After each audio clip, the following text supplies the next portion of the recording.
রবি good নিউজে সকলকে জানাই স্বাগতম।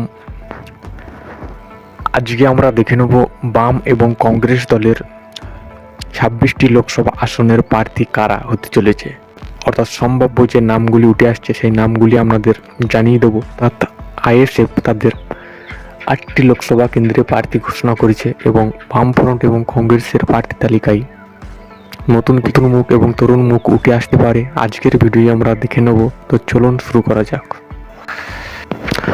প্রথমে আমরা দেখে নেব বর্ধমান দুর্গাপুর লোকসভা কেন্দ্র। তো এই বর্ধমান দুর্গাপুর লোকসভা কেন্দ্রে হিন্দু ধর্মের মানুষের বসবাস 55%, মুসলিম ধর্মের মানুষ রয়েছে 28% এবং তপশিলি জাতির মানুষ রয়েছে 17%। তো বর্ধমান দুর্গাপুর থেকে তৃণমূল কংগ্রেসের হয়ে প্রতিদ্বন্দ্বিতা করেছেন কীর্তি আজাদ অর্থাৎ ক্রিকেটার, এবং 2024 এখন প্রার্থী করতে পারে অর্থাৎ সম্ভাব্য প্রার্থী বর্ধমান দুর্গাপুর থেকে মীনাক্ষী মুখার্জি। পরবর্তী লোকসভা কেন্দ্র রানাঘাট। তো রানাঘাট লোকসভা কেন্দ্রে হিন্দু ধর্মের মানুষের বসবাস 52%, মুসলিম ধর্মের মানুষ বসবাস রয়েছে 23% এবং তপশিলি জাতির মানুষের বসবাস 16%। রানাঘাট লোকসভা কেন্দ্রে তৃণমূল কংগ্রেসের প্রার্থী হয়েছেন মুকুটমণি, বিজেপির তরফ থেকে প্রার্থী হয়েছে জগন্নাথ সরকার এবং কমরেড অর্থাৎ বামফ্রন্টের তরফ থেকে প্রার্থী হতে পারে রমা বিশ্বাস অর্থাৎ সম্ভাব্য প্রার্থী। লোকসভা কেন্দ্র ঘাটাল লোকসভা কেন্দ্রে তৃণমূল কংগ্রেসের হয়ে প্রতিদ্বন্দ্বিতা করছেন দেব এবং বিজেপির হয়ে প্রতিদ্বন্দ্বিতা করছেন হিরণময় চট্টোপাধ্যায়। ঘাটাল লোকসভা কেন্দ্রে হিন্দু ধর্মের মানুষের বসবাস 53%, মুসলিম ধর্মের মানুষের বসবাস রয়েছে 29% এবং তপশিলি জাতির মানুষের বসবাস 13%। তো ঘাটাল লোকসভা কেন্দ্রে 2024 জোটের হয়ে লড়তে পারে শওকত গিরি অর্থাৎ জোট প্রার্থী। লোকসভা কেন্দ্র মুর্শিদাবাদ লোকসভা কেন্দ্রে হিন্দু ধর্মের মানুষের বসবাস 50%, মুসলিম ধর্মের মানুষ রয়েছে 33% এবং তপশিলি জাতির মানুষ রয়েছে 10%। তৃণমূলের হয়ে মুর্শিদাবাদ লোকসভা কেন্দ্রে প্রতিদ্বন্দ্বিতা করছেন আবু তাহের খান এবং বিজেপির হয়ে প্রতিদ্বন্দ্বিতা করছেন গৌরশঙ্কর ঘোষ। তো আসন থেকে জোটের হয়ে প্রার্থী লড়তে পারে অর্থাৎ জামির মোল্লা অর্থাৎ সিপিআইএম প্রার্থী। লোকসভা কেন্দ্র ঝাড়গ্রাম লোকসভা কেন্দ্রে কোন ধর্মের মানুষের বসবাস আমরা যদি দেখে নিই, হিন্দু ধর্মের মানুষ রয়েছে 55%, মুসলিম ধর্মের মানুষ রয়েছে 33% এবং তপশিলি রয়েছে 10%। ঝাড়গ্রাম আসন থেকে তৃণমূলের হয়ে প্রতিদ্বন্দ্বিতা করছেন কালীপদ সোরেন এবং পদপ্রার্থী হতে পারে দেবলীনা হেমব্রম অর্থাৎ জোটের প্রার্থী। পরবর্তী লোকসভা কেন্দ্র উলুবেড়িয়া লোকসভা কেন্দ্রে হিন্দু ধর্মের মানুষের বসবাস 48% এবং মুসলিম ধর্মের মানুষ রয়েছে 45%, তপশিলি জাতির মানুষ রয়েছে 7%। উলুবেড়িয়া লোকসভা কেন্দ্রে তৃণমূল কংগ্রেসের হয়ে প্রতিদ্বন্দ্বিতা করছেন সাজদা আহমেদ। তো আসন থেকে জোটের পক্ষ থেকে প্রার্থী হতে পারে মোহাম্মদ সেলিম। লোকসভা আসন বসিরহাট লোকসভা কেন্দ্রে তৃণমূল কংগ্রেসের হয়ে প্রতিদ্বন্দ্বিতা করছেন হাজি নুরুল ইসলাম এবং এই আসন থেকে ইতিমধ্যে আইএসএফ প্রার্থী ঘোষণা করেছেন অর্থাৎ শহীদুল ইসলাম মোল্লা অর্থাৎ আইএসএফ প্রার্থী। এই লোকসভা কেন্দ্রের জনসংখ্যাটা যদি আমরা দেখে নিই, হিন্দু ধর্মের মানুষের বসবাস 63%, মুসলিম রয়েছে 25% এবং তপশিলি রয়েছে 13%। তার একটি জোটের পক্ষ থেকে যে নামটি উঠে আসছে অর্থাৎ বরুণ সর্দার, তার সম্ভাব্য প্রার্থী হতে পারে জোটের পক্ষ থেকে।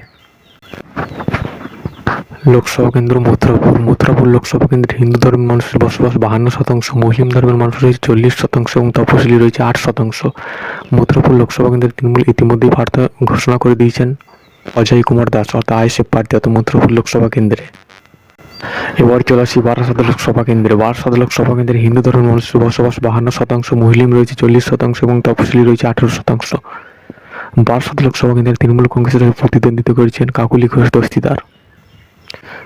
বারাসাত লোকসভা কেন্দ্রে আইএসএফ ইতিমধ্যেই ঘোষণা করেছেন অর্থাৎ তাপস ব্যানার্জি অর্থাৎ আইএসএফ প্রার্থী। তো আসন থেকে কেন্দ্র দার্জিলিং লোকসভা কেন্দ্রে হিন্দু ধর্মের মানুষ রয়েছে 30%, মুসলিম ধর্মের মানুষ রয়েছে 20% এবং গোর্খা জনমূর্তি অর্থাৎ গোর্খা ধর্মের মানুষ রয়েছে 50%।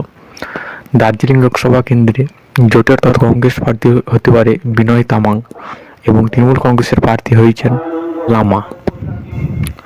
পরবর্তী লোকসভা কেন্দ্র বীরভূম লোকসভা কেন্দ্রে হিন্দু ধর্মের মানুষের বসবাস 53%, মুসলিম ধর্মের মানুষ রয়েছে 30% এবং তপশিলি জাতির মানুষ রয়েছে 17%। বীরভূম লোকসভা কেন্দ্রে তৃণমূল কংগ্রেসের প্রার্থী হয়েছেন শতাব্দী রয়। তো এই আসন থেকে জোটের পক্ষ থেকে প্রার্থী হতে পারে মিল্টন রশিদ অর্থাৎ কংগ্রেস প্রার্থী। এবার আমরা চলে আসি পরবর্তী লোকসভা কেন্দ্র কলকাতা উত্তর। তো কলকাতা উত্তর লোকসভা কেন্দ্রে হিন্দু ধর্মের মানুষের বসবাস 62%, মুসলিম ধর্মের মানুষ রয়েছে 21% এবং তপশিলি রয়েছে 9%। কলকাতা উত্তর থেকে তৃণমূল কংগ্রেসের প্রার্থী হয়েছে সুদীপ বন্দ্যোপাধ্যায় এবং বিজেপির পক্ষ থেকে প্রার্থী হয়েছে তাপস রায় এবং জোটের পক্ষ থেকে প্রার্থী হতে পারে অর্থাৎ কংগ্রেস প্রার্থী হতে প্রদীপ ভট্টাচার্য। পরবর্তী লোকসভা কেন্দ্র মালদা দক্ষিণ। তো মালদা দক্ষিণ আসন থেকে হিন্দু ধর্মের মানুষের বসবাস অর্থাৎ 40%, মুসলিম রয়েছে 55% এবং তপশিলি রয়েছে 5%। মালদা দক্ষিণ থেকে তৃণমূল কংগ্রেসের প্রার্থী হয়েছেন শাহনাজ আলী রোহান এবং বিজেপির পক্ষ থেকে প্রার্থী হয়েছেন শিরোপা মিত্র চৌধুরী অর্থাৎ বিজেপি প্রার্থী। তো এই আসন থেকে জোটের তরফ থেকে অর্থাৎ কংগ্রেস প্রার্থী হতে পারে ইশরা খান চৌধুরী।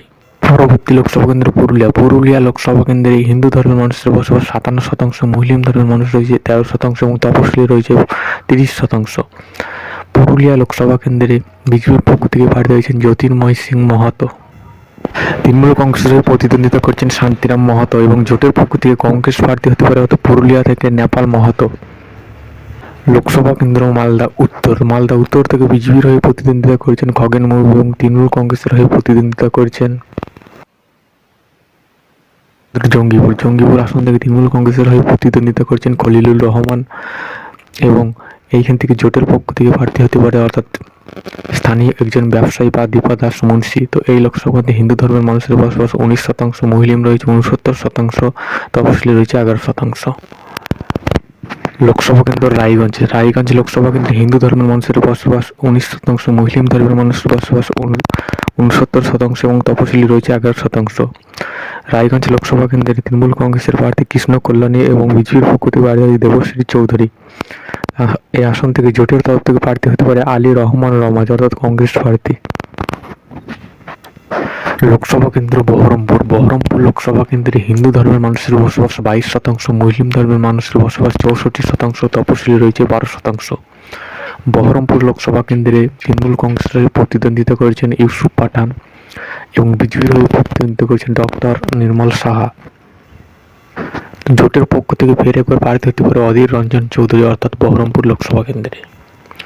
পরবর্তী লোকসভা কেন্দ্র কাঁথি লোকসভা কেন্দ্রে তৃণমূল কংগ্রেসের হয়ে প্রতিদ্বন্দ্বিতা করছেন উত্তম বারিক, বিজেপির হয়ে প্রতিদ্বন্দ্বিতা করেছেন অর্থাৎ সৌমেন্দু অধিকারী।